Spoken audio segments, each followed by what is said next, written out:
session will be centered on the university campus of Taraba. I really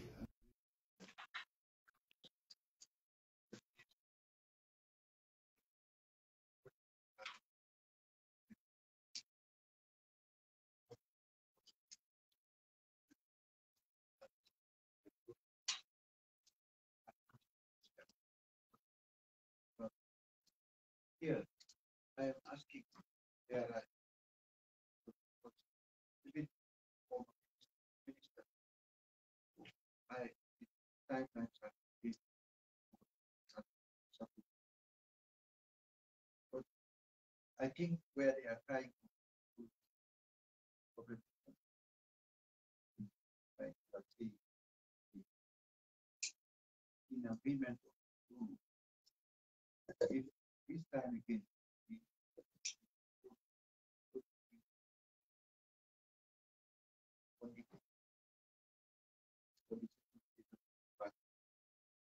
barrier the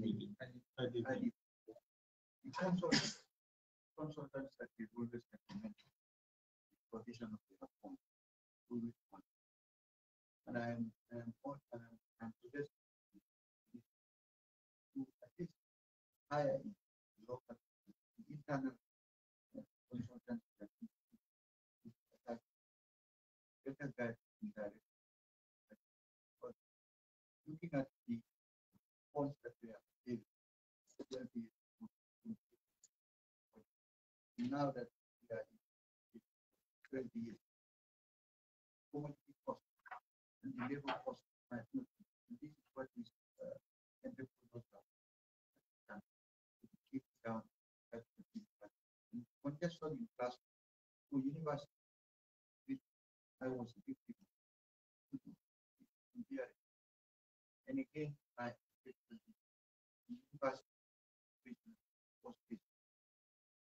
Have you factored the transportation students from over Paraguay for taking into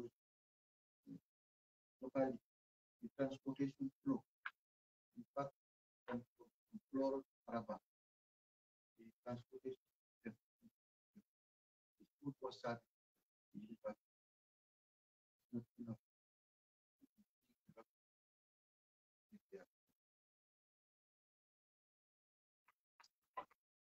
Yes, the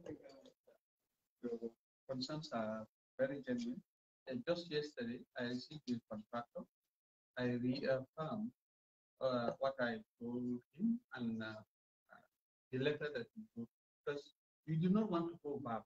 We wanted to put it in writing that we cannot go beyond. So that's tomorrow, if the default, we use that. We also went there because we saw the work roughly 45% done, and yesterday he promised once again that they will really deliver within the time. And for us, once these ones are delivered, because these are those of you who know UTG. UTG, there are two main, BPA and arts and science. You address their problem, you address UTG problem. And on top of that, you add education, ITC, and then the life. So the major problems are the beauty of it also is that Faraba, everybody has his own faculty, his own auditorium, his own classrooms and so on. Like not like what happened now where you share, you go around and whatever. Everybody, they will have enough. So we made that arrangement with them.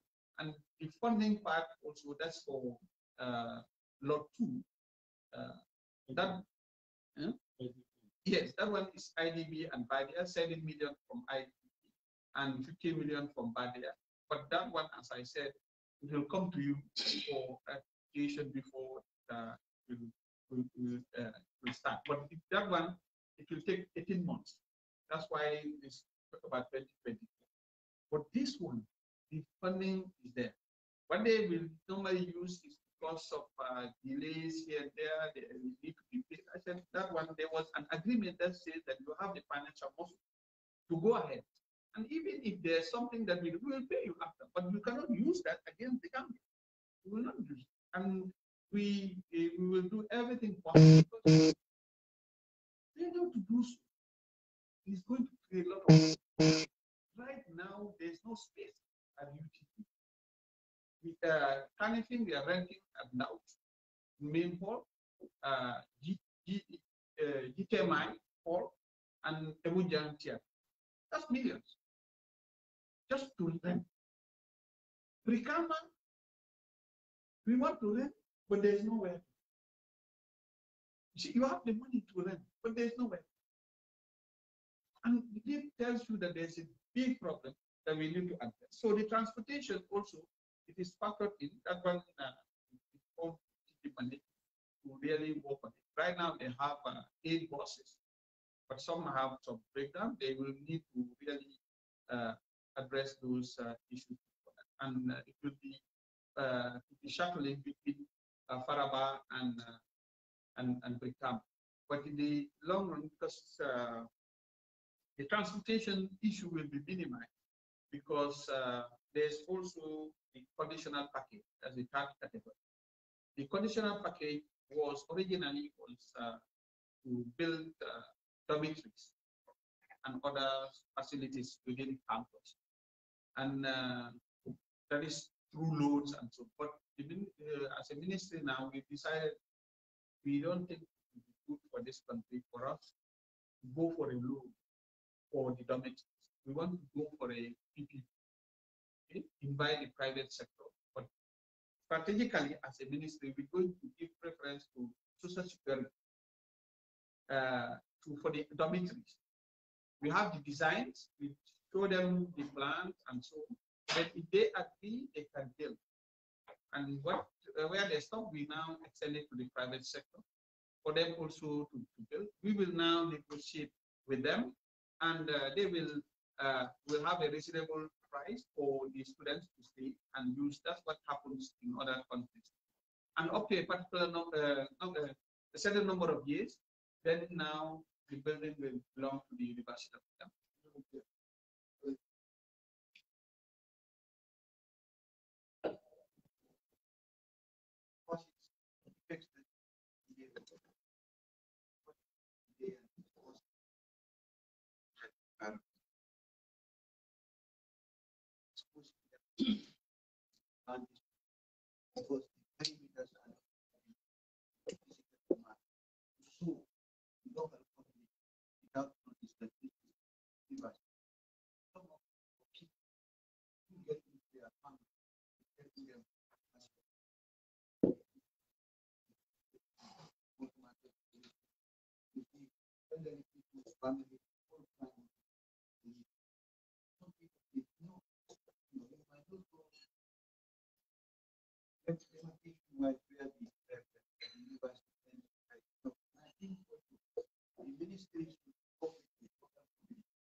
And these are their funds, and they've never been compensated. They've never been approached to the form of the part of the land, the Ministry of Higher Education, and somebody, sometimes they'll go and elect the building, in the midst of the cash farm, they will be fighting with farmers, and here and there. All these things are exposed, intentionally by the people of that area. They might not even listen. You have this university. It's better. Now it's talking. Yes. Yeah, it's very you know our problems now. Somehow, hopefully, with all these stakeholders, we make sure that we engage the communities and show them what the university wants in their I think we did that last year. We had a meeting with the community. This people was there. So I think the fiscal planning also happened. The only problem is you never prevent encroachment unless and until you fence it, because people have guts in this country. As long as there's a piece of land, they can go and sell. By the time you realize you have bought your graveyard. The issue is now that there's university around that end, everybody is rushing. Interested. Interested on radio. One of the estate selling university land. Telling them that you can buy land from us. You see, it's just next to the university. You just cross the road and you enter the university. That's how we, and they were still saying. But interestingly, it was inside the university. So these are some of the challenges. But we will continue engaging the local community. Thank you very much. Yes, sir. Okay. Thank you very much. And all the other technicians. Thank you very much. The moment you pass this, the first thing that catches my eye is letter F. That is, your ministry plan is to construct skill centers in every region. And when actually our region, that is CRR North, we all know that all the regions have it except CRR North. And the other time, my people, I think they sent a letter, and maybe PS might be aware of that. We have a land in Same, that is RSK camp is there. So I want your ministry with the other executive to come together and see how best you can turn that place to a skill center whereby the youths in Sierra North can learn a skill there, because the structures are there already. Yeah. Thank you very much. That's what I want to say. Yeah. I just want to tell that this is very, for us to be taking note, and as I said, we will come to that one because it's part of our plan. Okay. And all regions need to be careful. And it can be, especially Sierra, it's a special program. Yeah. It's different from other regions. Okay. Thank you. Sierra must hit the gap. You see the We are ready for that. We are ready. Yeah. Okay. Okay. And just like what he's saying along those lines, we have a lot of construction going on around this product. Even in my own area, there's also another camp. But you have to find it. Yes. That's why I said you have to.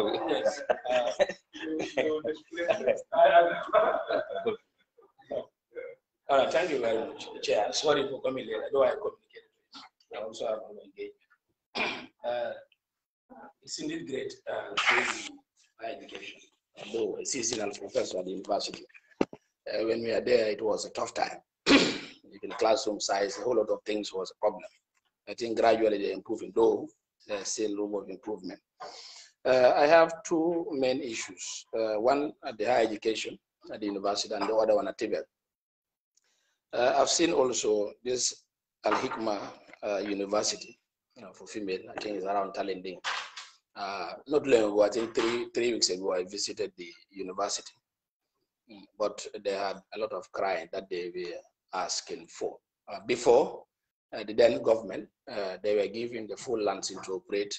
They did a whole lot of programs, and a whole lot of graduates have also graduated in that university. But of recent, when the change took over around 2016, 2017, the Minister of Higher Education had to review, the lancing. So this rendered some of those university students who have already graduated certified, even working at the basic and secondary education is a problem, because as per the regulation of the education, they are saying that they are not recognized. So in that instance, a lot of them are at a disarray, and they are frustrated. They don't even know what to do. So in that regard, I don't know how the higher education take up that and see a better improvement. I believe so. These are institutions that are also learning the area of sciences, area of philosophy, area of education. If it is well translated, it could also be the same English language that we have seen. So we have seen that more engagement in the higher sector is more focused in English and also French. the Arabic universities are also left off. So I don't know what would your university, the ministry take off in that challenge. And the other thing also about Tibet, you could see that you see able men going into Tibet education, but accomplishment of their programs, certificates are ordered. And I know NACA is also doing the best to see how best they can harmonize syllabus in that area. So I also want to ask, what lead role would the higher education take in that instance to see not only Gambia recognition, but if I go to Senegal with my certificate of architect or certificate of maybe plumbing, I'll be better recognized instead of seeing a NACA thing where the higher education could also take precedence, as the University of the Gambia is seen. And again, university working better to see a continuous degree program or associate degree program in that end, whereby not a matter of trying to streamline the credits, whatever, but you can go to Tibet, moving around that end, that will also empower them to see that not only academician, but the practical aspect, you can also be awarded a degree. So what aspect will you also do? So the last is also at the higher education, about the science and technology of Kanilai. I am a National Assembly member for the Council. Lastly, when the minister former came to that end, we will promise that by September it will kick off. But as per the visit just 2 weeks ago, you will see in quotes that it may not be possible based on the status quo of the nature of the building and also the infrastructural review.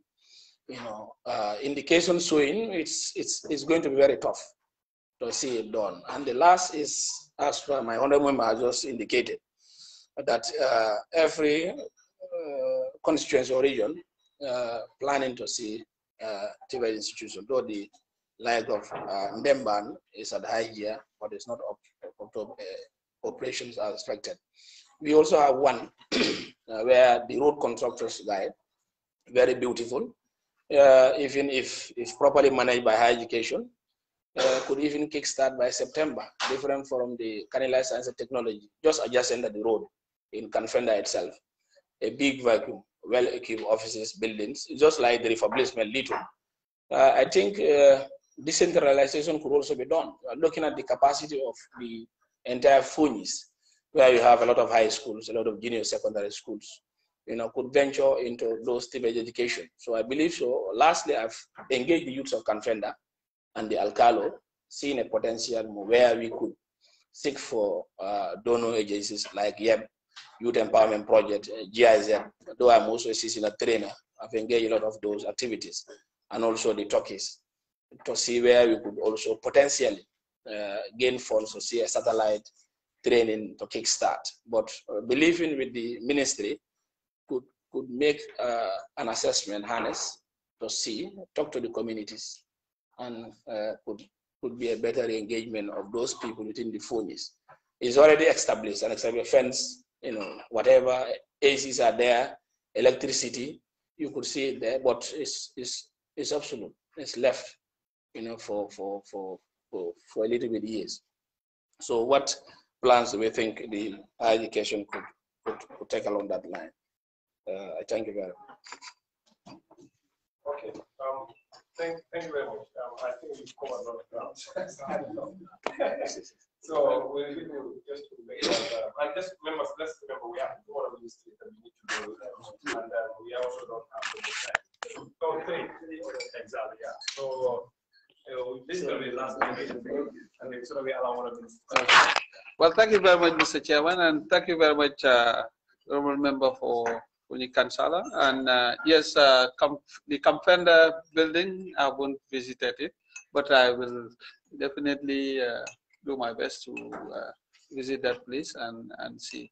But I can tell you that 2 weeks or something around that, I was in Deman, I was in Kanilai, and we are optimistic. I concur with you, and I can share the frustration because this is long overdue.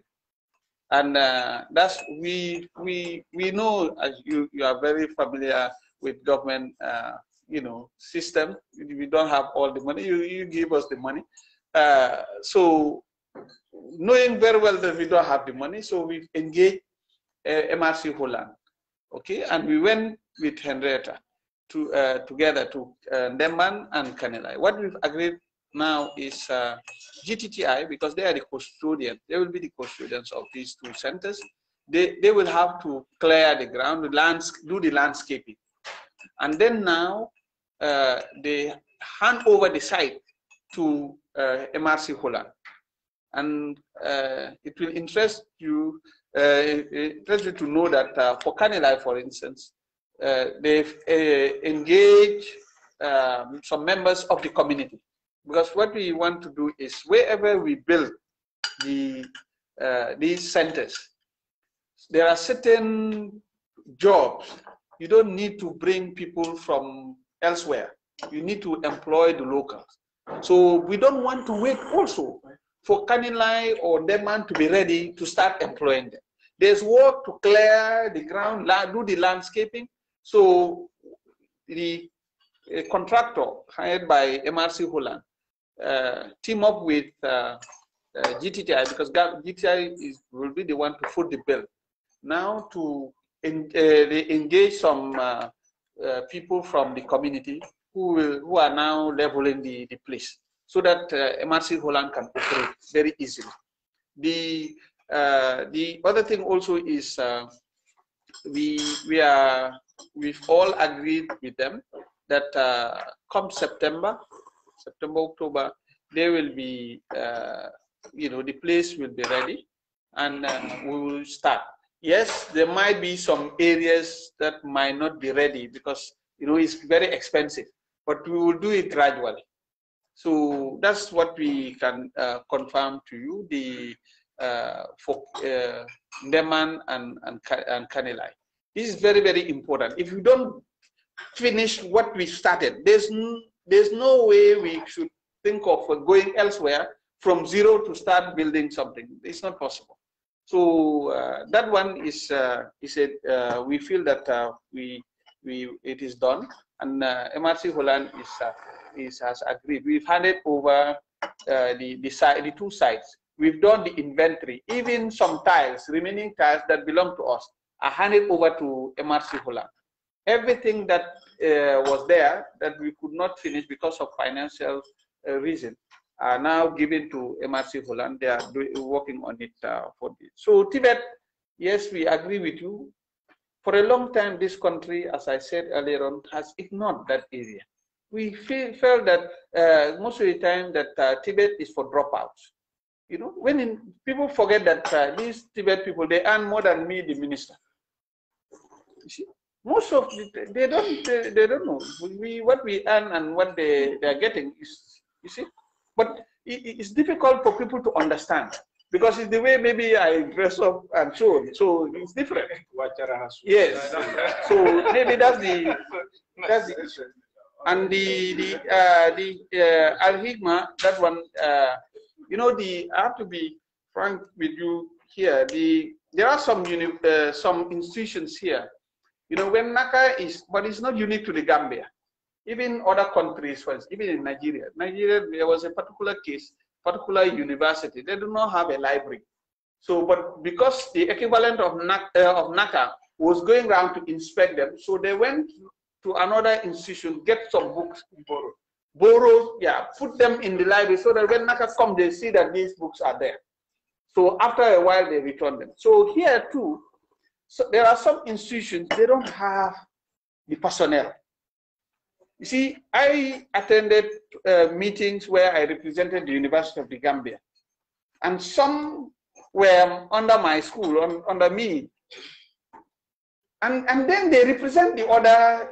How can you see, I find it difficult. Somebody to say is an administrator there, a registrar, or in charge of academic affairs.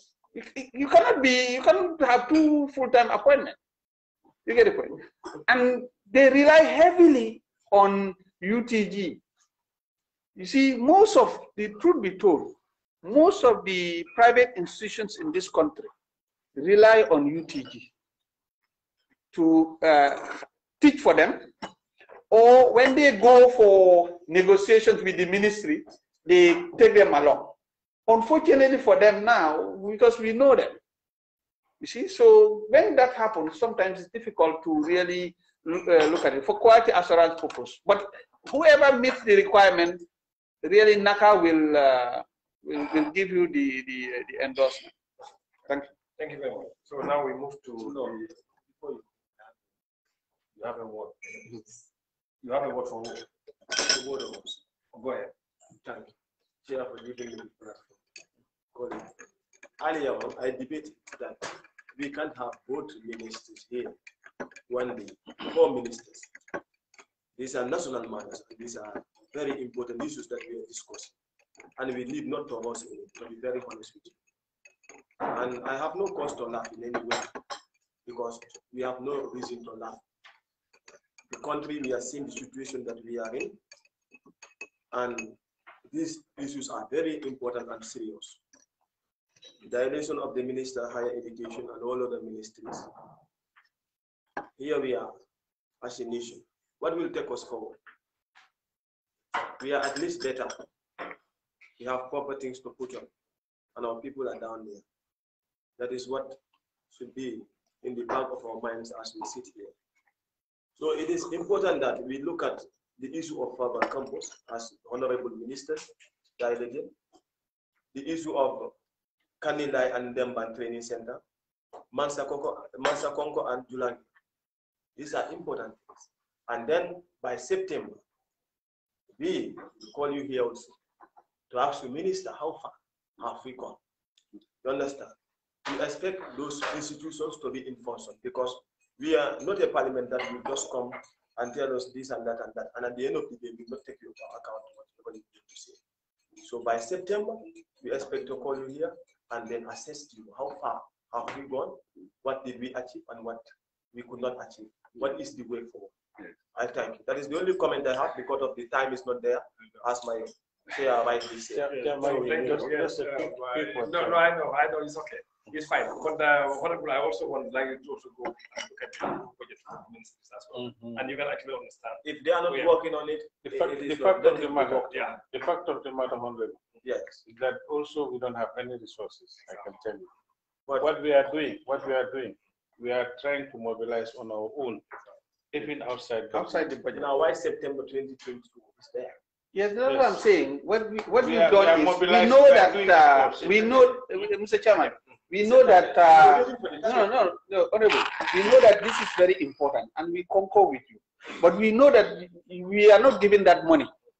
We are not given that money to do it now, but we cannot, as a ministry, sit down and wait. So that's why we engage MRC Holland. Okay, and MRC Holland, we currently, as I'm talking to you, we handed over the sites to them.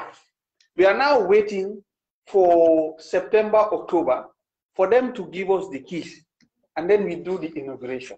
So we've agreed with them that they will hand over. By the way, for your info, the student dormitories are ready. Good. Thank you. Those ones are ready. The student dormitories at Deman and also Kanilai. They are ready. The renovation. The only Kanilai is just the beds, but for Ndeman the beds are already in. But the building is one thing, but the equipment, that's something else, and that's where we need more money. And maybe request for the contract documents for the university. Faraba. Yes, you can make it. Actually, that will be handled by FPAC and the financials, yes, from the constitution that we're talking about. Okay. Yes, Honorable, thank you and welcome. So, can you just give us a briefing about the situation in the ministry as well? Okay. I thank you very much, honorable members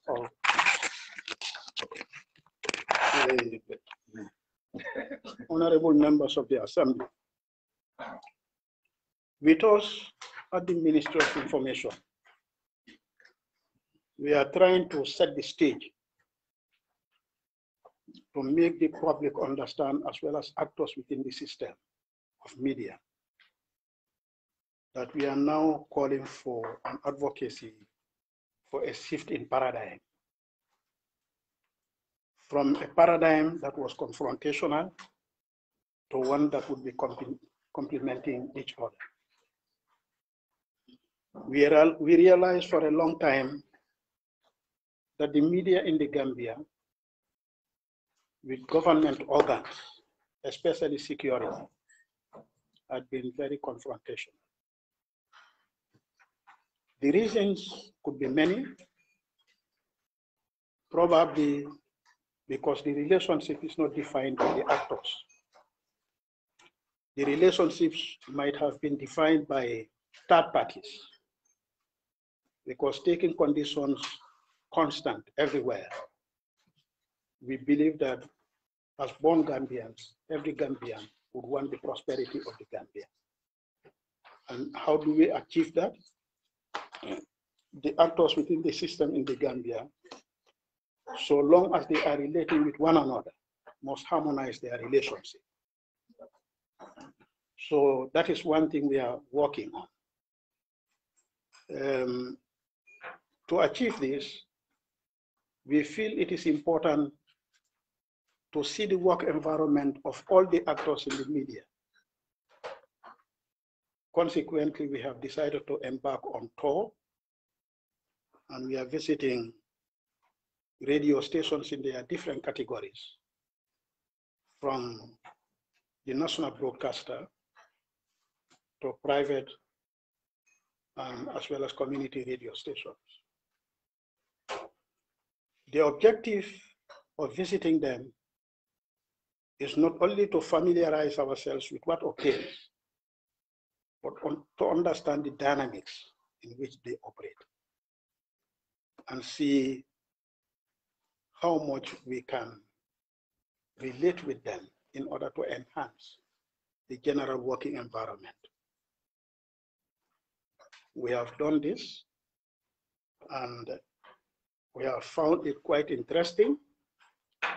We have found it quite appreciative of some people, to the extent that even the places that we have not visited yet, some of them have begun to think whether we have sidelined them. But that does not exist anywhere. It is going to be rolled out, and every radio station, so long as they are existing in the Gambia, would be visited. Paramount also in our medium and long-term activities would be the implementation of the ATI, which was enacted into law here in the Assembly. Because we understand that the matter of access to information is a fundamental right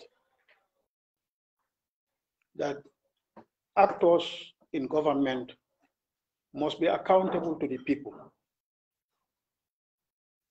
We understand and appreciate that governments will come and go, but society remains. And therefore, what is important is to put in place a workable system that would be rewarding with dividends to society. The law was enacted here, and what we are now looking forward to with partners is how we could implement this law.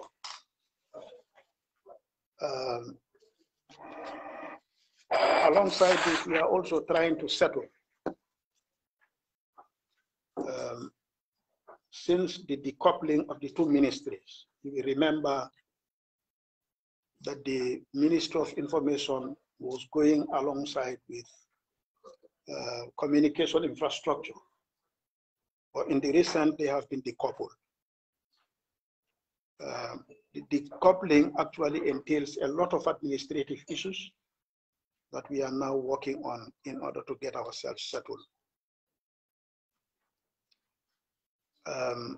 As I said earlier, the implementation and the activities of the ministry could not be done single-handedly.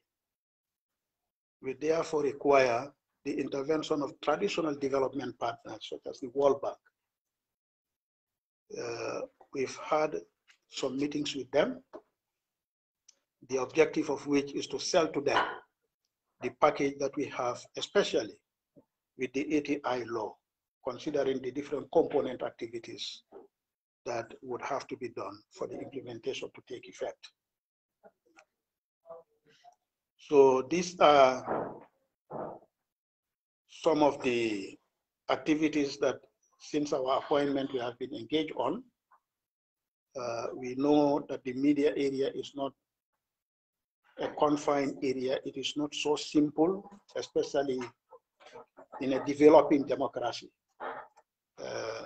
Sometimes people would take certain things to be as matters of right, and in so doing, acting that way, only to realize that they are encroaching on the freedom of others.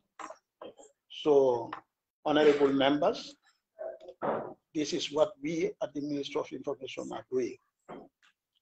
And we must register our appreciation for this call, because the organs of government require that we must be interactive, especially between the legislature and the executive.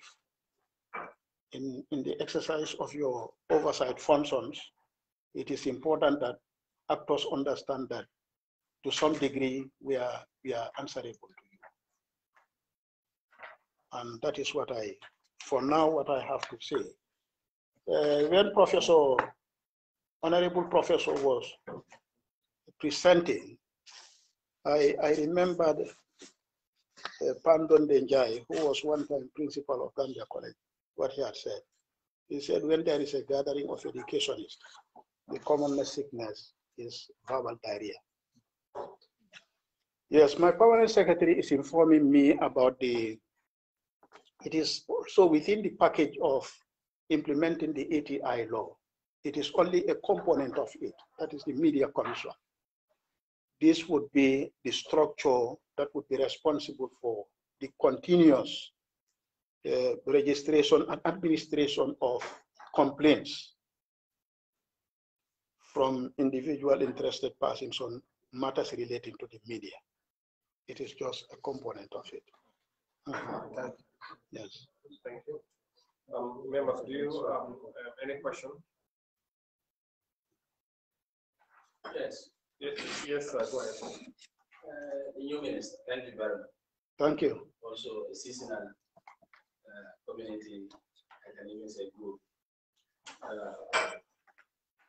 My question is about the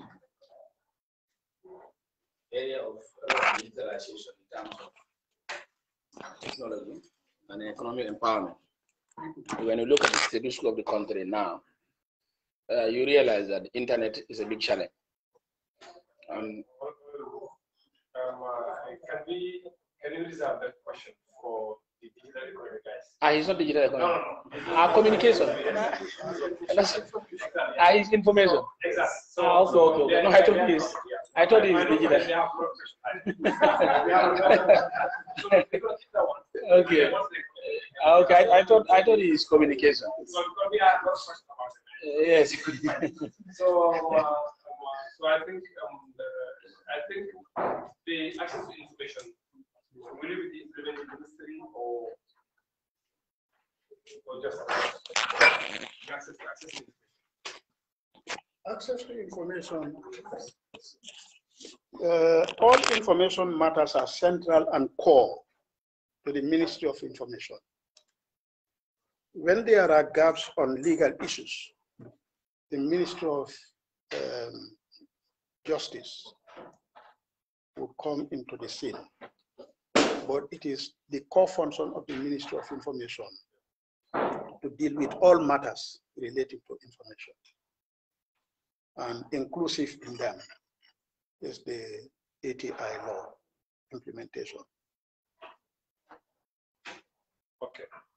The reason why I'm asking, just to this particular committee actually was the one that was responsible for this particular bill. So I just want to you guys, when you just confirm. I think we have some extensive debate about in the act of divine minister, that's the minister responsible for justice. So what it means actually, this particular act on the Ministry of Justice. So if there's any need for amendment to be made, particularly now that we have Ministry of Information, let's better do that as quickly as possible so that you take charge of everything. But right now, the way the act is, if I remember correctly, holistically is handled by the Ministry of Justice. Yeah.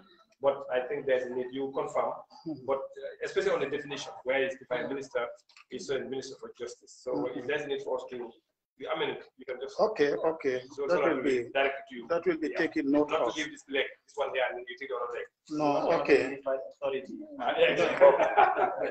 That will be. Exactly. That is noted. Thank you. But as far as my understanding can give me, it is the Ministry of Information. And within the ministry, the focal point is the Department of Information Services. Yes. Okay, that's fine. We can do that. We're going to revisit it. Yes, you're going to revisit it. I'm sure. Thank you. Thank you. So we move to Mopsy. It seems he has a lot also. Education is Exactly. the problem. I told you, Pandon said it's the commonness sickness. Exactly. So today we're going to have a diarrhea of what? Verbal diarrhea. Verbal diarrhea. Well, thank you very much, Mr. Chair. I want to start by congratulating you and the other members who have been re-elected, and more importantly, serving in this committee. I also want to congratulate the new members on your election victory, and more importantly, also joining this committee. It is our desire and hope that we look forward to working with you amicably as in the past. Having said that, as you rightly put it, we have a lot of issues, but for the interest of time, I'll just summarize them, and perhaps during the questions, some of the issues that might be left out could be asked. I want to start by just joining my colleagues from higher education on the issue of Tibet. According to our policy 2016-2030, the issue of Tibet has been highlighted that we need to start introducing Tibet. Unfortunately, it has not taken off, but I'm happy to say, like they said, we now have a national Tibet policy for the sector, and this cuts across from basic to tertiary and higher.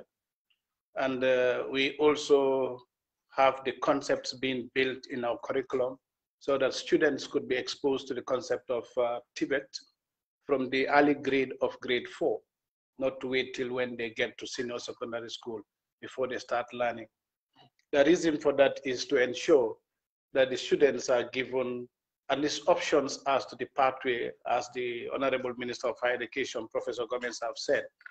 And not everyone will desire to go the academic way. There are others who also want to use their skills, which is very important. And we all agree and know that we've lacked it as a country. So that exercise have started building in the concept of Tibet in the early grades of grade 4 going forward. It is in that light that we also have constructed some schools purely looking at the issue of Tibet. We have one in Sanyang, one in Gunjur, one in Somita, mainly. And we have one in Pirang, but the Pirang one is not Tibet as such, but it's an agricultural school. Well, the concept there is we want to help students to really practicalize the concept of agriculture, not only in theory terms, but in practical terms. So in other words, when they learn the theory in classroom, they will go to the practical. It is housed at the agricultural farming center, the mixed farming center in Pira. So they will be like revolving around the agricultural theory concepts and then the practicals. And the produce would also be used to service and feed into the school. So that's the concept that has started. The school is operational, and it's our hope that we will replicate these things in other regions. And our target mainly actually would be region 5 North, as Honorable has said.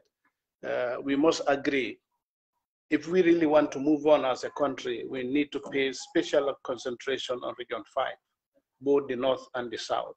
There is a lot that it can offer us as a country. So that's the areas we are trying to look at to replicate all of this across the country. In fact, it is also in this light that we are expanding our TVET. We have a TVET center, unit, in the ministry. So what we are now doing is we're training more TVET teachers and giving them full scholarship loan, full-blown scholarship to go and learn, because we cannot open these schools without having the skills, the knowledge to be able to teach in these schools. So we have also opened that for anyone that is interested to be. But meanwhile, we are using our existing teachers in our school system and also those in GTTI. Our TVET unit that we have, we are expanding it. Schools like St. Teresa's, for example, don't buy furniture. Everything is made in the schools, and many other schools. Yes, they don't. So that's the kind of thing we know. I'm sure Honorable Mbo and my Honorable from SAMI will tell you that we've said this to you, that when we float the repair of furniture through the tender process, so sometimes we have invoices about $3 million just to do a particular school, for example.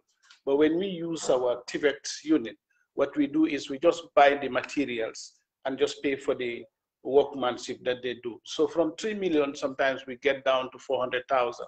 So you would have seen that a lot of savings is done. That is what we want to reinforce, because we cannot continue to get the furniture through the convention or the normal way of tendering it, the processes. Even by the time it gets started, the school academic year would have closed. And education is one service that cannot wait. It's on the run, and we must be running after it. So that is why that is being done at that level. I'm sure you are also aware that in the recent past, the sector has gone into some strategic reforms in the system. One of them is the curriculum review. We have reviewed the curriculum and expanded it. Those of us who've been to school with, some of us did agriculture as a subject. But when you say agriculture, what are you talking about? There are so many things embedded in agriculture. Things like aquaculture, forestry, horticulture, and so on and so forth. So we are disadvantaging our students by just giving them that broad concept of agriculture. Instead of specializing them into forestry, aquaculture, and so on, we give them that broader concept, wherein their counterpart in other countries will be getting all these ones you are hearing, perhaps maybe one in forestry, one in aquaculture, one in, and we'll be wondering, oh, our system, educational system is not doing well, without really knowing the details or putting it into perspective for you to have a better understanding of what the system is. So we have done that now, and we have expanded the curriculum. So students are now exposed to a lot of choices. My colleague and my senior from higher education will tell you, they have floated, they've just spoke about the program that they are doing with Kwame Nkrumah in times of science and technology. Our Gambian children are falling short of the requirements. The opportunity is there for our students to be sent there, but they cannot, because the requirement has it that you must have further maths, you must have chemistry, physics, and so on, to be able to go to do engineering. But that has not been. So now we have also expanded to have Science 1, Science 2, Science 3. What does that mean? So that those on the exceptional good levels could do Science 1, and they will do the chemistries, the physics, the add maths, and so on. Those that are second could do the add maths, perhaps not physics or chemistry, optional up to Science D. So that at least everyone finds his level or her level within the school curriculum. Then you'll be able to make a choice that will help you to at least develop you to a certain level. So that has been done. And hopefully the first batch will be examined. When I say examined, I mean international exams, will be examined in 2024 for that kind of situation that we have done in times of expansion. More importantly, I'm sure honorable members and colleagues will agree that our society now has called us to attention. in terms of our behavior, in terms of our ethics, in terms of our cultural experiences. We've really seen things that are not very normal, and we must accept it if we want to make a change. For that reason, we have now reintroduced the subject civic education. It's compulsory for everybody, regardless of your level. And it's going to start from the very lower basic to the senior secondary school. What is the rationale behind that? Is to ensure that we begin to teach these issues of rights and love for your country, love for neighbors, among other things, so that we can restore what is known for the Gambia in a way to build up our culture. To support that also, we have started, which will come with a press release soon, to ensure that we force the teaching of religious studies in our schools. Religious studies, this I mean IRK, Islamic studies, and also religious studies in terms of Christianity. One may wonder, why do you need to force one to read, to study religion or to? We are not people who force people to do things. However, we have a moral and a constitutional responsibility to provide service, particular educational service to the people. And the molding of young people to become responsible citizens tomorrow is one of our responsibilities. And we want to ensure that people are exposed to God or exposed to the study of God with the view of having that fear and love for humanity or fear of God. This is just to supplement the studies of civic education. So I thought that is important for you to know. We also have some crash programs that we created. As Honorable Baji was talking about some of our people who graduate from that university, and now they are very unfortunate. They are in the street not being able to get some jobs, even though they went through that process. We also have what we have done at the Ministry of Basic Education. For them to teach for us, we don't have a problem. But the problem is the certification is at another level. If they are authenticated by NACA, which is the authority responsible, we will now get them into our system, but we do have what we call crash programs. Because like the graduates that come from some of the Islamic universities abroad, they may be very fluent and very good in terms of the Arabic language and so on, but they have some deficiency in English language. So we have engaged with IOU to prepare crash programs for them so that it can improve their English language. Why are we doing this? In the past, we realized that when they are being hired at the ministry, those of us from the conventional universities as a graduate is grade 8. But these people were placed below grade 8. And I think for me, I don't think that's proper. If you are a graduate, you are a graduate. It's either you're not a graduate or you are a graduate. So because of that, we have created these crash programs so that we can work on their English, because they need to teach in the schools. And one of the languages, of course, for medium of is English language in the schools. That's the reason why we engage on that, and I think it's important you know that. Let me go quickly back to, I told you about the curriculum development. There is this general notion that quality, which we've agreed. We've achieved relevance, success, and so on and so forth. We also have concern in terms of quality. But how do we address quality? Quality involves a lot of things. I know we compare ourselves to countries like Finland, like Professor has said, but let me quickly tell you that in Finland, what obtains is this. A class size is not more than 15, 20 at most.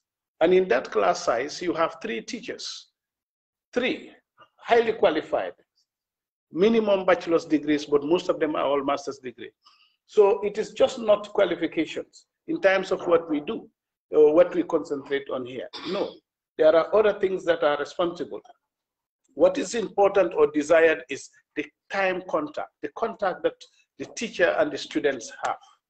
If in our own system, we have students coming to school from 8 to 2, for example, and then they close. In other countries, the students come from 8 to 4, sometimes 5 or 6 in some other countries.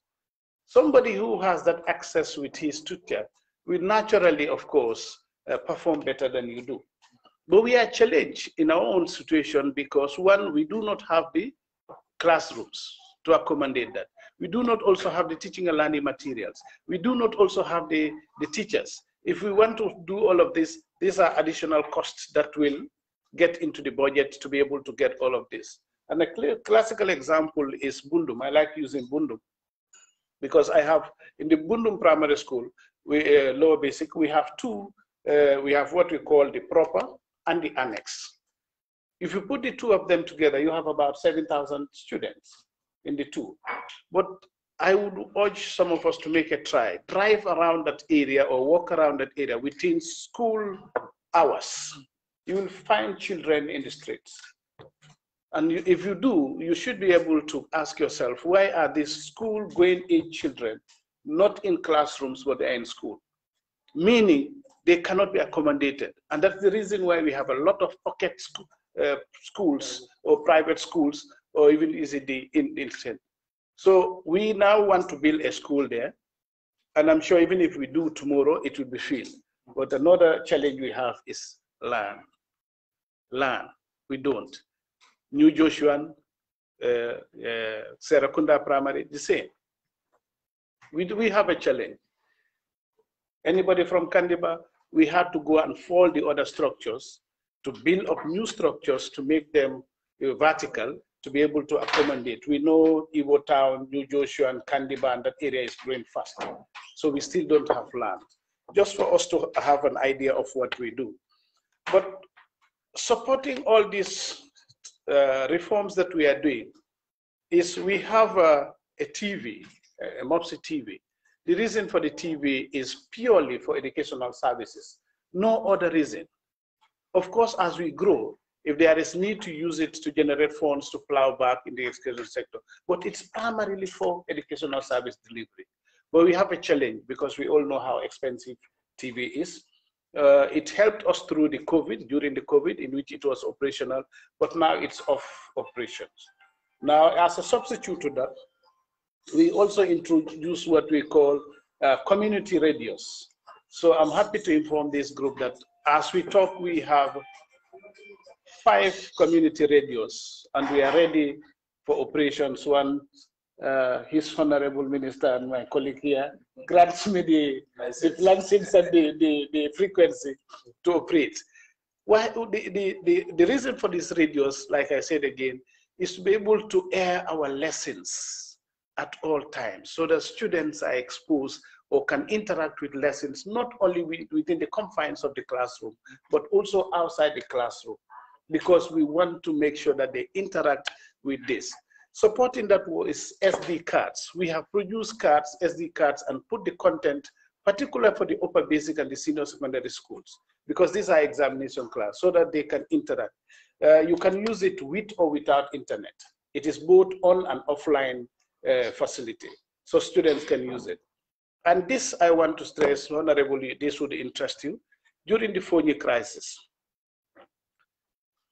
we have to quickly get our students out of the region. But what we also do to supplement and support them is to, one, allow any school, any public school, to admit them without condition. For example, if any of those children finds himself or herself in Serakunda, he can walk to Serakunda Primary, he will be admitted without conditions. That was done for them. But in addition to that, we now diverted some of these SD cards that were meant for the upper basic and senior secondary schools to the lower basic, or to those students that are around the area. The content is being now revised, because initially, like I said, it was meant for the upper. But because now these people are involved, we have now diverted that and even requested for more. We requested for more so that we can be able to serve these students as a way of temporal. And there was that temporal structures too. We renovated at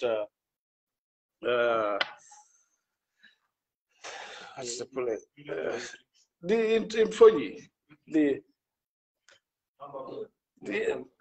Kampan. They were the ones that belongs to agriculture and also the mission.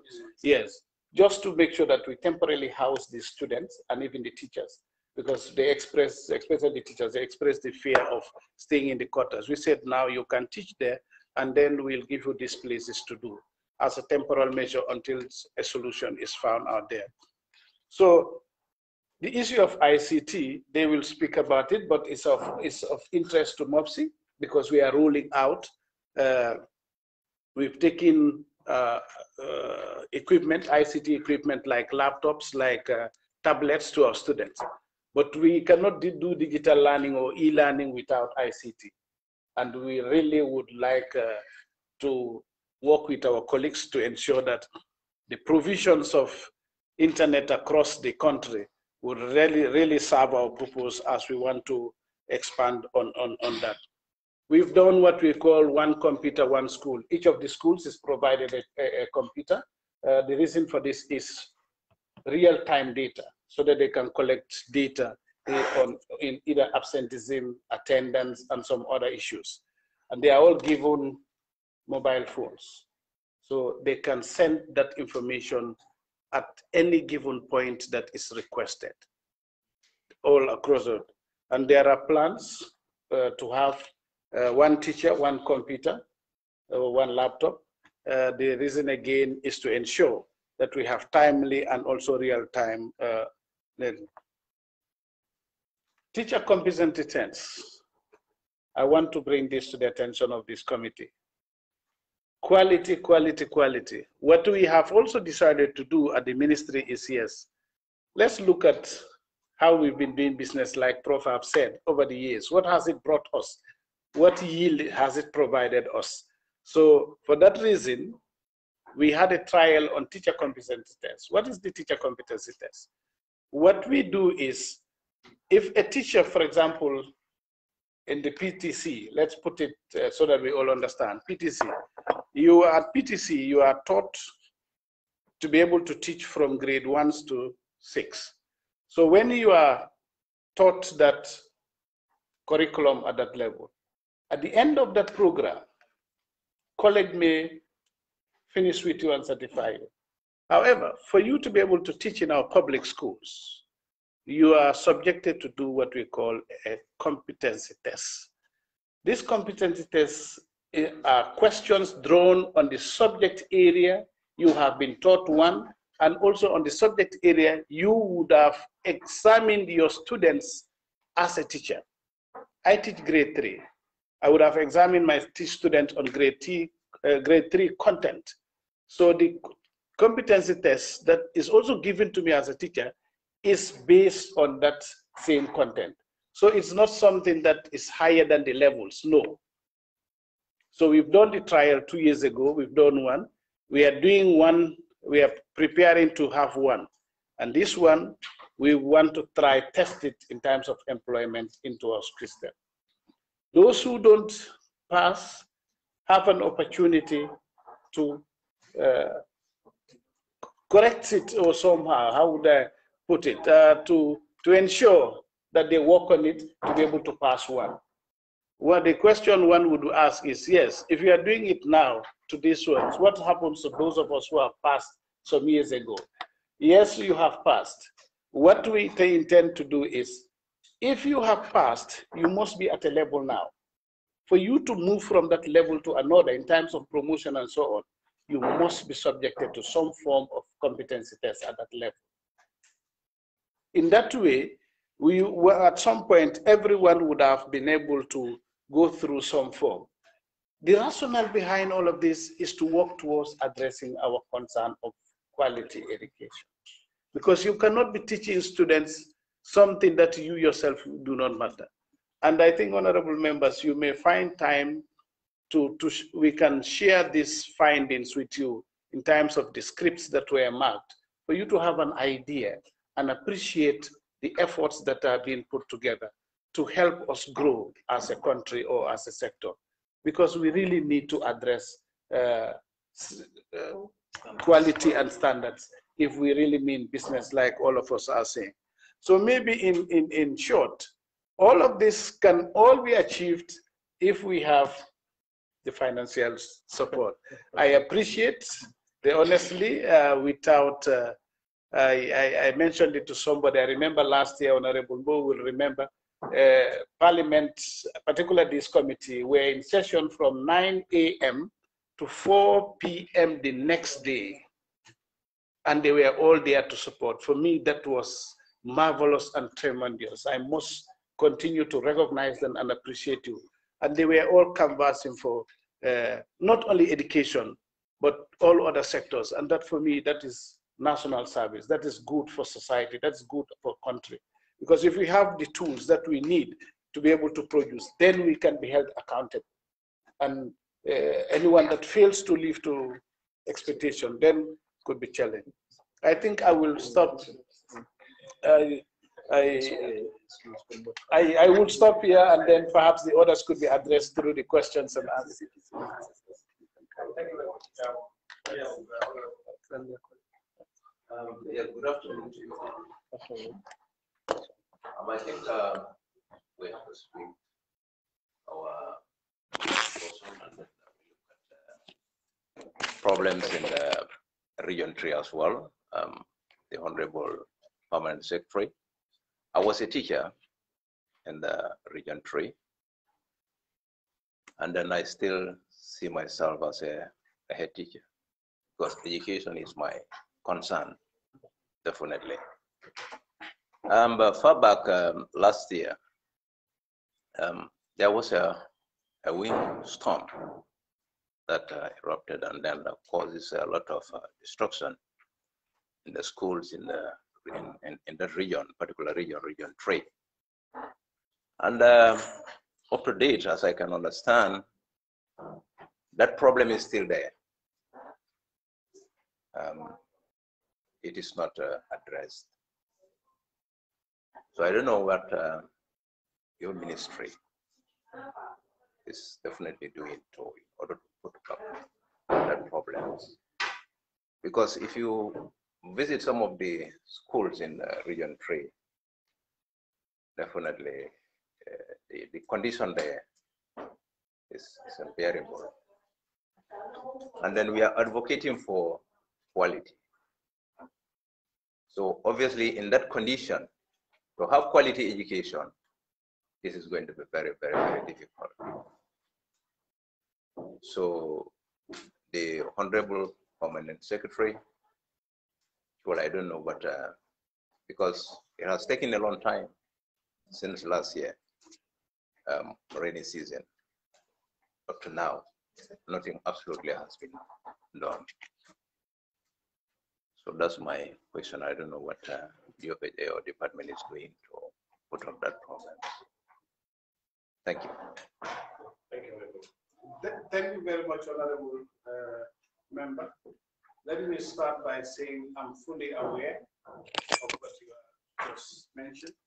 I know it does exist because I'm one person that also visits schools very regularly. And I'm not too sure which of the schools you're talking about, but there is this particular one right on the high road in which I went there, and I even asked the head to leave his office to relocate because I was not comfortable where I found him. I'm very concerned about it, but like I said, everything revolves around funding. It may interest you to know that in the last budget, 2021, I was given 9 million for furniture, for example. 9 million for furniture is just less than a school, to equip a school. If you go by the standard rate per desk and chair, it's less than a school. A school that has more than 48 classrooms. In each class, you are expected to have 23 desks. That's by our standard, 23. So you can imagine a school of 48 classrooms, how many of those you will need. So if I get something like that, and unfortunately, a havoc happens, like the only source of refuge or source of solution is to look back to the Ministry of Finance and request for funds. And I can categorically tell you that I have done that times without number. We've requested for funds, and unfortunately, we've still not received anything. In fact, Honorable Bo may recall when I even came, because I remember last year there were some amount of money that were allocated at the central services, which they say we could access when we need. And I requested, exactly, and I requested for some amount of it, and I was told it can't. So I'm fully aware, and as you can see clearly why I made the recommendation for that money to be moved from the centralized service to the Minister of Higher Education and Education. Because the thing was like they wanted to use that to augment salaries and stuff like that. So my fear was that when the time you need it, you will not be able to get it. But unfortunately, we were intended by my member. That was my fear. Yeah, I know, I recall that. So if we have those, to be honest with you, it's in our interest to make sure that we have, if not perfect, but at least conducive working environment. We are aware that state of being of our teachers has a correlation to their output, which is also related to the absorptive capacity of the students. Because if they don't produce enough for the students to absorb, naturally they will not. And that relates to all these quality issues we're talking about. So once we get the funds, we'll happily do it. We have done some. We looked at those that were very critical. We have fixed some of them with the help of our development partners, but I know there are still a few that are outstanding. I know that. Thank you. Thank you. I just want to understand that as far as this, we are ready to support. Like, we will definitely ready to support or to make sure that we approve it, because definitely education is the backbone of the country. So it's our concern. Yeah.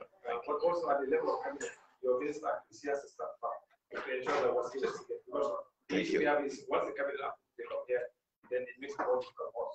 But you also need to stand and then farm, yeah. I know.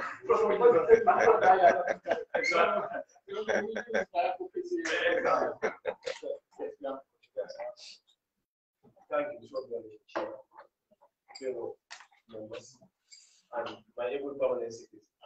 Thank you so much.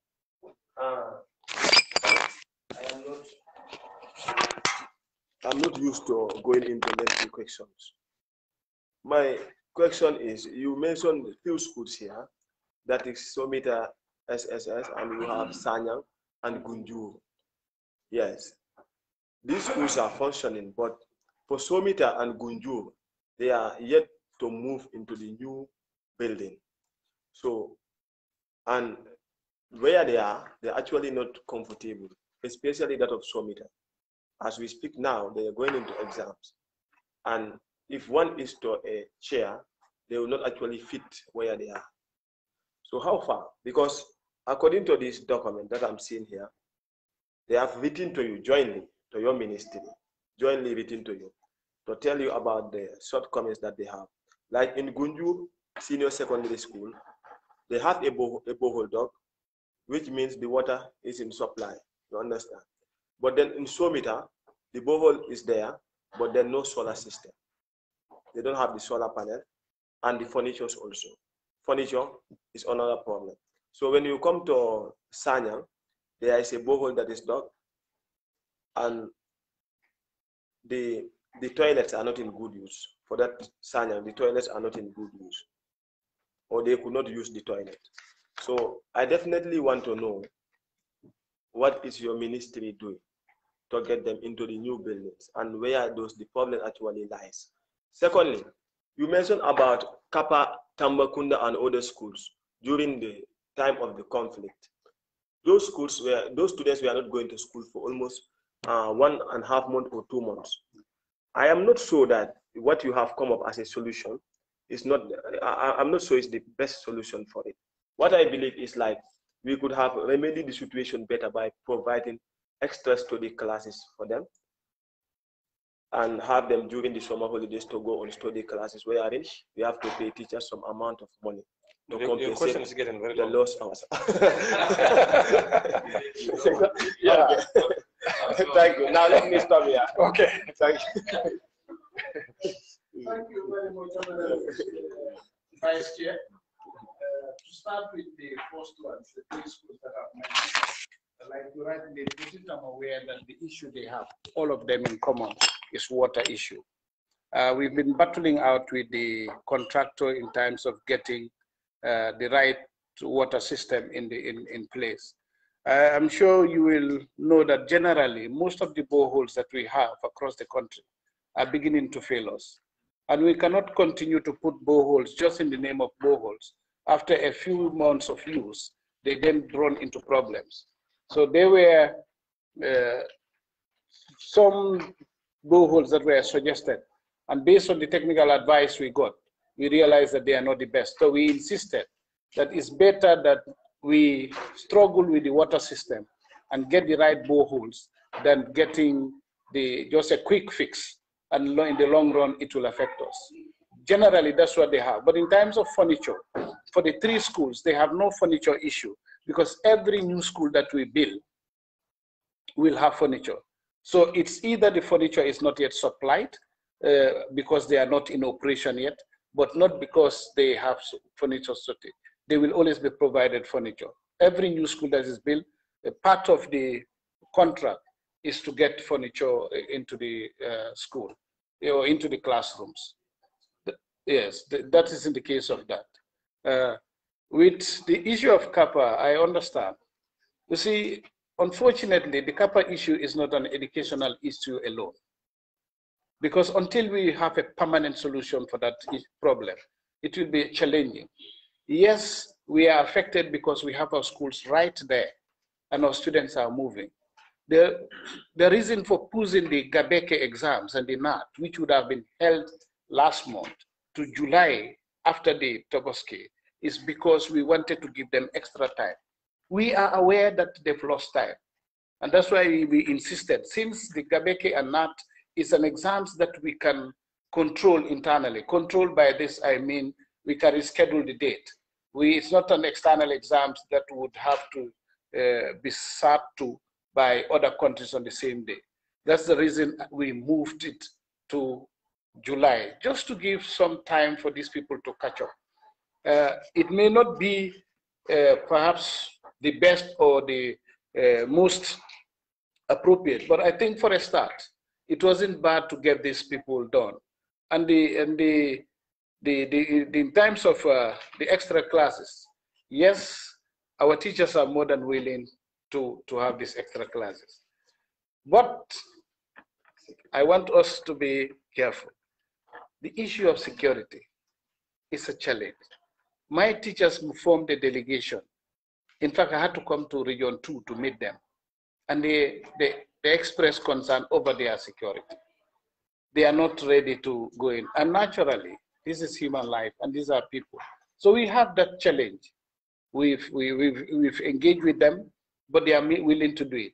But the other side of it is when they have this and they now request for funding, we go back to our problem. You remember our problem in the recent past, especially on my COVID, you know.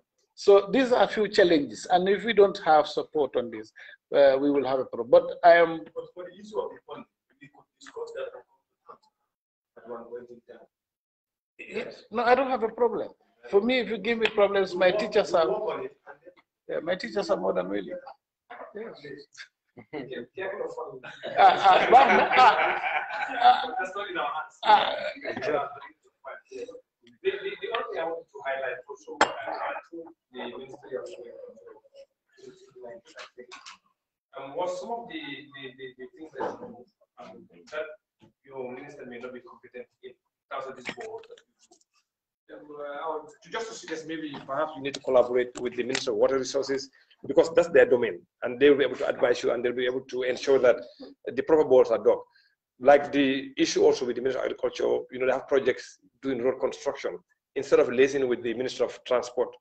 That's their domain and infrastructure. So sometimes, you know, we encourage you also to collaborate with the other ministries that are really very competent in that particular area and they'll be able to assist you because, you know, like they say, all that glitters is not gold. So everybody will pull now, I can do a borehole, I can do this. But in actual sense, even the proper procedures in terms of where the water level, all the studies, they don't even do. They just come drill and then they fix and then they go.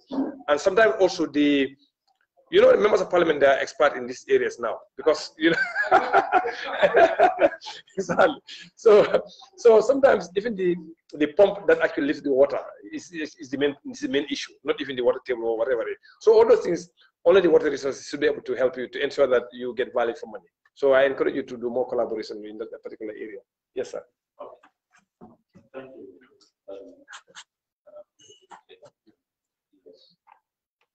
With your permission, hold on.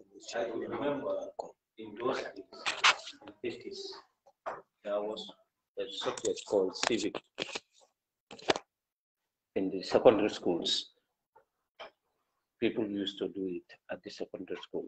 But it went up to a time, the subject is no more taught in the schools. And it is a very good subject. It makes us to know our rights and know who is a citizen and who is not a citizen. So now I have to thank the ministry. If the ministry now want to come back, start it at the grassroots, I think that is a very good move. So that children at the lower basic school know their right and know who is a citizen and who is not a citizen. I think that will help us a lot.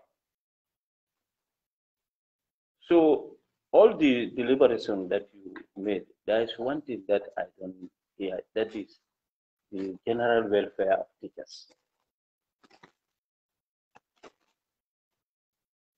I have a question. I don't know, because I'm a teacher. I'm still a teacher. If you go to my compound, I have a blackboard there. Still now, I used to teach my kids. So I'm still a teacher. So, and teachers used to say, July, there is going to be a new grade system. I don't know whether it will be or not. A new grade system. Thank you. Yes. Thank you very much. I will start with the last one. Yeah. Whether there will be or not, that is not my authority. Okay. That is not for me to say or not to say. However, the one thing I know is whatever happens nationally, it will affect all of us. And the teachers are part of the integrated pay scale. So they will not be exempted from whatever happens. That I can give you assurance in terms of welfare. In addition to the issue of welfare, I'm sure you will agree that even last year when we met you as a committee and even at the general plenary, we brought in a budget to address the issue of staff quarters for the first time specifically. And unfortunately it was scrapped. We came back to you, and I think with your support, we have 10 million, which we requested. We've still not gotten the funds, but as soon as we get that, we look at some critical areas, like to have to at least have staff quarters in those. We open training, and maybe it's important for me to mention it here. It's unfortunate that, yes, we are willing and more than ready to support our teachers in terms of training. Because at the upper level, the senior secondary school, we have 97% of qualified teaching force. And in the upper basic, we have 94.7. And in the lower is where we're still having some issues. But notwithstanding, it's 91.8 or so. So not that we don't have but our desire is to have 100 in all of them. But we still have a gap that we want to fill. But that aside, the challenge we have at training is everyone wants to be trained at the same time. And if that happens, we will not have teachers in our schools. And then there'll be outcry in your communities. And that will now, you will now come to us. So what we are trying to do is to have a very coordinated training process and approach, so that we know those that are trained. One additional to the welfare is we're also doing benefits. That's not the best way of framing it. To encourage teachers, we are doing welfare or best award. If like Region 5 South will be doing their best teacher award recently, they held a Jaliba, I think last week or so. And the best teacher, last year, the best teacher was offered scholarship to study in any of the universities in the world that he wants. Even though government frowns at that, but we were wanting to do that. Unfortunately, the teacher could not get what it requires for him to get there. Just to tell you how we are, recently, we have also engaged with our partners to give scholarship. This year alone, if we put everything together, will be over 100 people that we are given scholarship together across the sector. So we are very, very conscious about welfare, because once the teachers are not motivated, they will not be able to be productive. And that is going to be against us. It will not be in our interest. So we really have the welfare of teachers. And I'm sure you are aware of the recent promotions in the recent years. Over 2,000 teachers have been promoted to various levels, principals, vice principals, heads, and so on and so forth. Even those that were neglected or were forgotten for many years have now been uplifted. I think that really the sector is very concerned and very conscious about their plight. We will continue to do our best within the limited resources that we have, but it's in our interest to make sure that we look after their welfare. Okay. Yes. Oh, yes. Chair also has a question.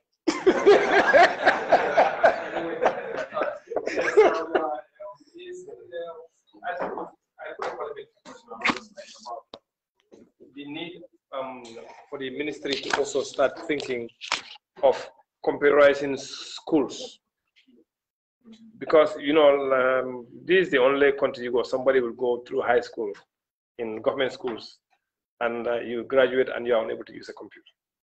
And we live in an information age. And I remember a few years ago in 2014-15, the Moise actually were able to put about 12 or so computer labs in high schools across the country. And then when it happened, coincidentally, I was part of the project team that was doing that. In fact, it made me feel so good. I said, if we are able to do this every year or for the next 10 years, I think all the schools in this country may be able to get a computer lab. But again, that is Moise. Now, this is your own ministry. So I don't know if you are planning on anything, at least to start with the senior secondary schools. What plans do we have to ensure that at least we have a computer lab in each of those, senior secondary schools, so that at least we need to move, as a nation. But it's going to be difficult. We have people going to University of Gambia or some other universities. They cannot even use the laptop. It becomes really very, very difficult. So are there any plans to try to reverse that that trend? Yeah. Thank you very much. I hope no funding issue. Okay.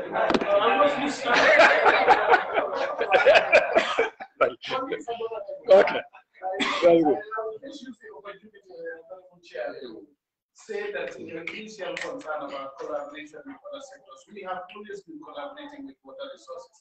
The difficulty we have in some of these schools that have been constructed through the bank is that the bank would deal with their contractors on their own. They have so many of these hitches that they limit the ministry as to what they do. But those that are within our purview, it is the Ministry of Department of Water Resources that is being involved or called upon. They actually do the entire processes for us. That's the collaboration we do. But coming back to your recent question in terms of the computers, I will start by extending an invitation to this honorable committee that on the 28th, I will double check my dates. We have a big occasion at St. Joseph's, and this is in relation to this question. We have a full-fledged computer lab, I think 25 of them, in which Gambia High School, St. Joseph's, and St. Augustine's they shift in times of, they use it in times of shifts. When these ones are off, these ones come to use it. And you'll be amazed to see what is happening. So I'll encourage you to be to be in attendance on that occasion, but I'll double check the date and share with you. But to broader say, we have quite a number of computer labs in our schools. It's not only in St. Joseph's, even in Gambia High School we have, in Kotu we have. Muslim have just moved to Brusubi, as you may know, but there are also labs that are ready for fixing, even though we need more space. Koba Kunda, if you have ever been there, it's a state of art on all the subjects, not only computer, but even TVET and some others. So we have a pocket of them. We may not have all of them in all our senior secondary schools, but that is the desire, because we also want to promote in Newstrat. You can make a try at Newstrat.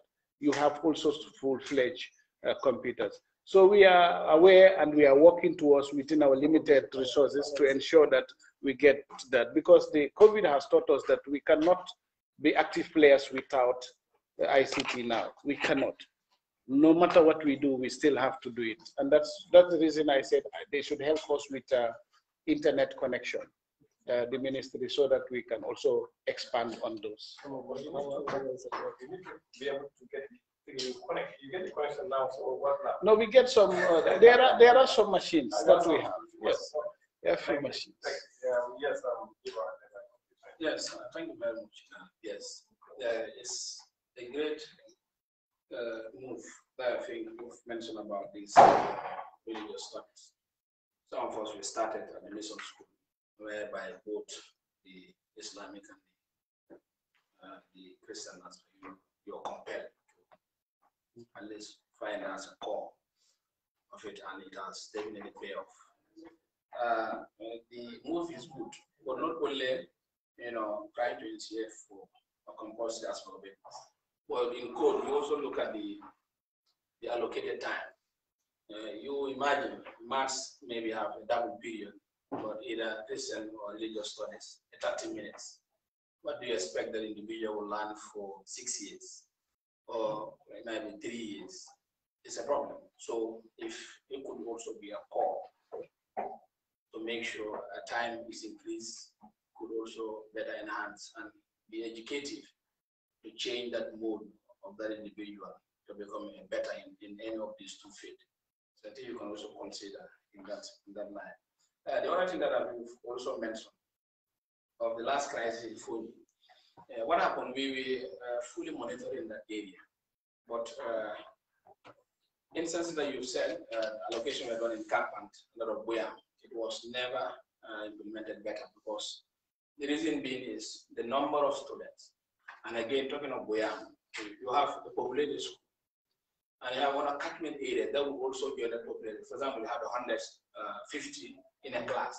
You have another, 50 in those areas. How would they be able to? So about 3 weeks to 1 month, no learning has taken place, because if Ethernet came around, going around within the phones, so what we told them was it's not going to work well. They took the data. It was never materialized, and it didn't even go as expected. So children were wandering around without education. So I think your ministry could do a better way next time to see. I know you don't control the price of war, but we are saying that it may or it may not. Then the other thing that I also want to add about the remuneration of teachers, especially Kappa. The instances, the teachers, when they did a rioting, whereby they said they are not going to in the classroom. I personally was invited, but before then they took their own decision. So we later discussed with Region 2 about that instance to see how do we better improve. But amicably, I spoke to them that they have to understand that you cannot increase now when the budget aspect of allocation is a problem. So the risk area in terms of those volatile regions, maybe as per this budget, you can also include it and see a better move next time to see so that it will capture. Then the last one is about the Gambia College. Okay, fine. All right. No, it's okay. Yeah, about the teacher quality, I was just trying to talk about the teacher quality. Yeah, most of the teachers will move on and they look for better incentive and schools. I know if you look at the phonies, sometimes accommodation is a problem. So maybe you see better how you can also adjust those areas. Thank you.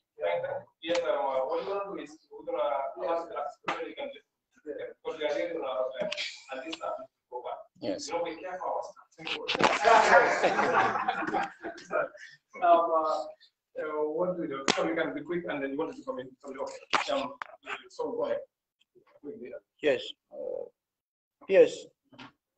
If I may understand, if I may quote you right, you did mention of Pirang Senior Secondary School under agriculture, and then the other two schools in Sanyang and the other place under TV, Somita. Now, where would we categorize the Pirang Senior Secondary School? Because we've also seen another experience shift in their curriculum activities, their school curriculum. That is when they were moved from the basic cycle school that they were occupying temporarily to the agricultural schools. Students were asked to take a choice of getting into purely agricultural, and in fact that has led to many to seek transfers and then go to other senior secondary schools. Now, what are plans in place to make sure that that one is regularized? Because considering the schools within Combo East, from that Kafuta end right down into Brikama, we haven't got any standard senior secondary school that will accommodate students that are willing to study. And then transportation cost is way high. We haven't been located with any school bus service.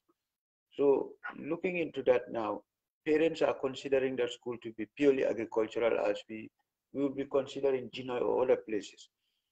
Now, what is your ministry putting in place to make sure those things are mitigated and that zone, that area, that community is availed with a standard senior secondary school that will absorb students in sciences and other artificial and commercial subjects? Thank you very much. Yes, normally I don't like giving people time to answer the question, but I'm going to give you 2 minutes last. Yes, just to start with Honorable Jiva's question. Like I said, yes, we may not have done the best approach to the Fonyi issue, but what we did was a mitigation measure. When a crisis hit, you have to look at what can be done in the immediate term before you go into the medium and then the long term. And that was the response we gave. However, what the teachers are calling for, they were calling for 100% double shift payment. And you know, double shift would mean it's a percentage of your salary. When you say 100%, it means that we should pay them 2 salaries. That's what it means in plain language. That is not a decision MOPSI can take. It's a legal decision. We all know, no one is entitled to 2 salaries. So we did actually engage with them and explain some of these things to them. The issue of risk is something that we've considered even before they came, because we had schools that are, for example, St. Mary's that is over there by the ports. If a teacher alights from this, before he gets to that place, it's difficult, or even the students. For that consideration, we consider it on the hardship, our hardship program, just to encourage and ensure that there are teachers there. So similarly, we are thinking of having this risk, but it's something that is subjected to the approval of the but we'll advance it and see how it comes out at the end of the budget. Coming back to Honorable quickly, just to say, unfortunately, the Piran school was meant to be an agricultural school. That is the purpose. What are we trying to achieve here? We must begin to think at regional advantages. By this, I mean we need to start looking at comparative advantage. You cannot go and put a commercial, for example, CRR. We know what CRR can do for us. Having an agricultural school in CRR, for example, that is well equipped and that can produce this would help in the production that we need for food sufficiency in this country. So having, for example, in the West Coast, an aquaculture school where you have the fishing sites across, that will also help us. So that what the sector is trying to think about and come perhaps during the mid-policy review is to look at these regional advantages and comparative advantages. Then we begin to see how we can implement those in the long term to be able to produce the desired people we have to achieve our national interest as a country. If not, we'll have a problem. So the desire was to really have Piran as an agricultural school. If students begin to shift to live there because of other things, it will take us to the drawing board and look at what could be done. Is it in our interest to have another school, in another senior secondary school? If yes, what kind of secondary school? Would it be science-based? Would it be arts-based? Or would it be technology in terms of Tibet-based or so? And that was what led to the construction of Sanyang, Gunjur, and Somita. We look at those regional dynamics to be able to inform our actions. But it's noted, we will see what can be done, but let's encourage them, really. That is the idea. That is the idea. Thank you. Yes, I just want to bring to the attention of Honorable Minister and PS from information that when we were negotiating the privatization of peace, that is including the cooperators, we had blocked 10 percentage point for social services. And that was intended, for instance, if the schools and other institutions would want to use it. So we have just written to you to kickstart that advantage so that you give us that advantage with the operators for our universities if they want to do online. And generally this issue of ICT that we are talking about, that 10% should be used for that purpose because it was intended for that. Yeah. Okay. So now we're going to go to the last place. They are new, so we're just going to allow them to say a few things, and then if we have any additional things, because we really run out of time. But again, it's important that we since they are here. Go ahead. Thank you very much.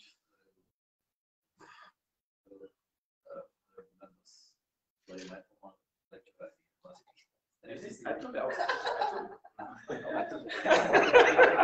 you also have students. I don't know. I want to also congratulate you and your colleagues on your appointment.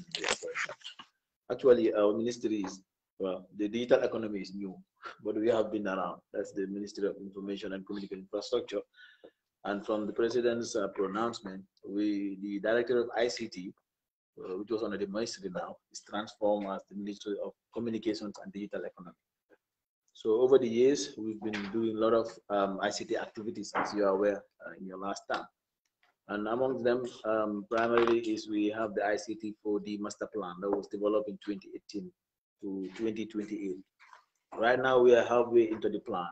And that plan has about 9 strategies, each of them are trying to address some of the issues that you raised. For example, connectivity issue, broadband policy, we had the cybersecurity policy, human development, because if we talk about ICT and adoption, they go in, the capacity and adoption go hand in hand. If you don't have ICT capacity, the adoption rate would be very, very low.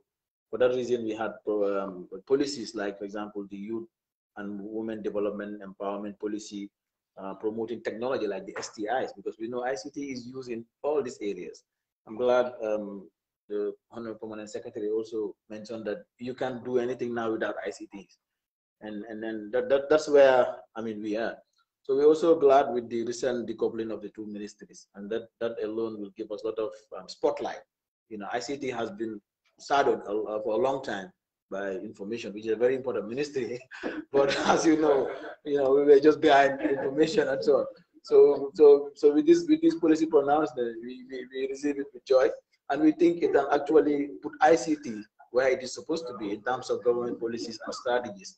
And for that, also there are a lot of in-house keeping job that we're doing right now to structure the ministry and then, take us this new mantle and deliver up to expectation.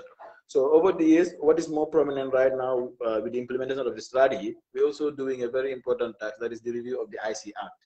The IC Act, as you may know, was done in 2009. But we are in an area, ICT is one of the fastest growing and dynamic sectors, as you know. it changes rapidly, and the policy strategies, they also do the same. So for that being the case, we got the support from the World Bank, where we're doing the IC Act review, and we have gone far with that now. We've received the report, and very soon we'll get the first draft of the act. And it is going to be a very modern act that will include, issues in terms of regulatory issues to manage the sector, which is really growing and in demand, because everybody wants to be connected on the internet. You go to the rural area, everybody, but there needs to be very good policies and modern regulatory issues that will take care of some of these things. At macro level, we also have some interventions that are coming up. Like, for example, we have one project we're working on, that is the Gambia Digitalization Project from the EU. It's a small grant we receive, and we also help in terms of the policies on broadband connectivity, and access to internet. So that one we started last year. Also, because of the ICT advocacy programs we had also, I think that's one of the reasons why we plan to write a cabinet paper to change the name of the ministry. But before we did so, the president, actually made a pronouncement.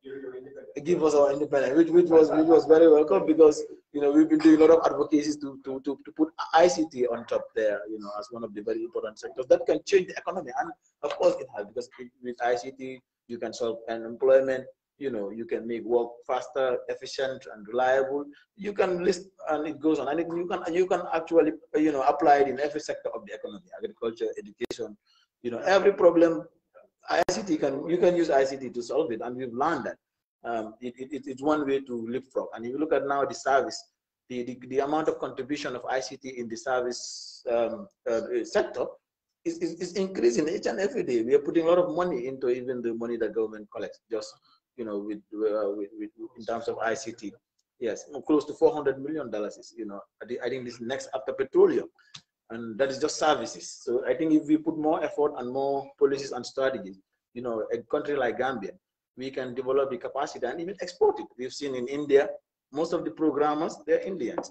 And you look at the time difference with America and the European countries, but because they develop their capacities, they get jobs outsourced from the United States to those countries. In Gambia, with this proximity and with the language, we can speak very good English and all that. If we get the capacity, they can sit here and while working in other countries. Another milestone that we're doing at the ministry is the establishment and operationalization of the agency. There are a lot of ICT initiatives going on. Many institutions know that you need ICT to function. Recently, we had GRA is launching a new system to digitize.